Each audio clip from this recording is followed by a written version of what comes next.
Հայաստանի Հանրապետության քաղաքացի, այսօրով ինչ ուղղություն եք հղելու։ Այսօրով ունեմ, որ պետք է մենք բոլորս քաղաքացիներով ամեն ինչ անենք, որ Հայաստանի բարեկեցությունը բարձրացնենք, բոլորս պետք է հավելյալ արժեք ստեղծենք, պետք է գեներացնենք, մեկս մյուսին պետք է հարգենք, պետք է ինչպիսին որ կանք, որ հյուրերի նկատմամբ լավ ենք վերաբերվում, լավ վերաբերվենք, կրթվենք, մեր երեխաներին կրթենք, ապրենք, երջանիկ, իրար հարգենք եւ սիրենք։ Քանի որ դուք ինձ բավականին տարիքով մեծ եք, ես էլ շատ երիտասարդ եմ, ուզում եմ ձեզնից իմանալ, քաղաքացին երբ էր ավելի հպարտ, 2018 թվականից առաջ թե հիմա։ Իհարկե հիմա ինչի մասին է խոսքը։ Հիմա հպարտ է նախ առաջինը ժողովրդավարությունը, դա ինստիտուցիոնալ նշանակություն ունեցող մի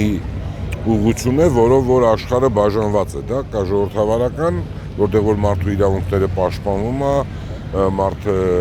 արժեք է ներկայացնում, երկը ներկա մարդը արժեք չի ներկայացնում, մարդու իրավունքները չի պաշտպանվում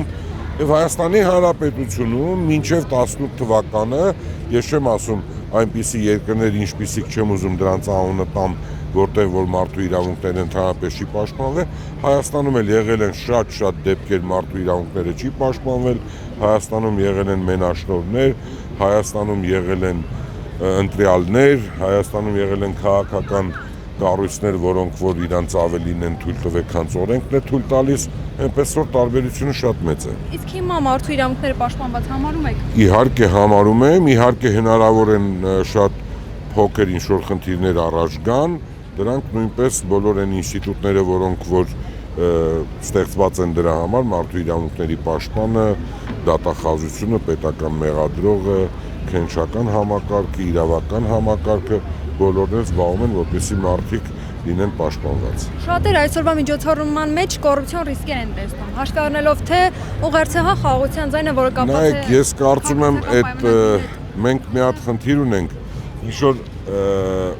ինչ որ բաներ ենք, մտքեր ենք արտահայտում, որոնք որ գոյություն չունեն, եւ սկսում ենք դրա դեմ պայքարել, որը որ գոյություն չունի։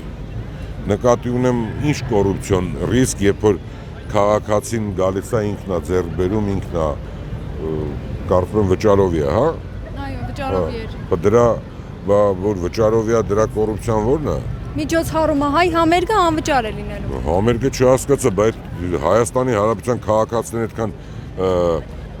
հարկեր են վճարում, բա ինչ անեն, բերեն մի հատ էլ դրա համար վճարեն, այ քեզ բան։ Բա Հայաստանի Հանրապետության քաղաքացիների աշխատանքի գեներացման արդյունքում է ձևավորվում Հայաստանի Հանրապետության բյուջեն։ Իսկ ինչու է կոչվում խաղաղության ձայնը, ոչ թե քաղաքացու ձայնը օրինակ։ Ինչու է կապվում քաղաքացիական պայմանագրի։ Ես կարծում եմ Հայաստանի Հանրապետությանը շատ է խաղաղությունը պետք, որտեղ Հայաստանի Հանրապետության պոտենցիալը, որը որ գոյություն ունի,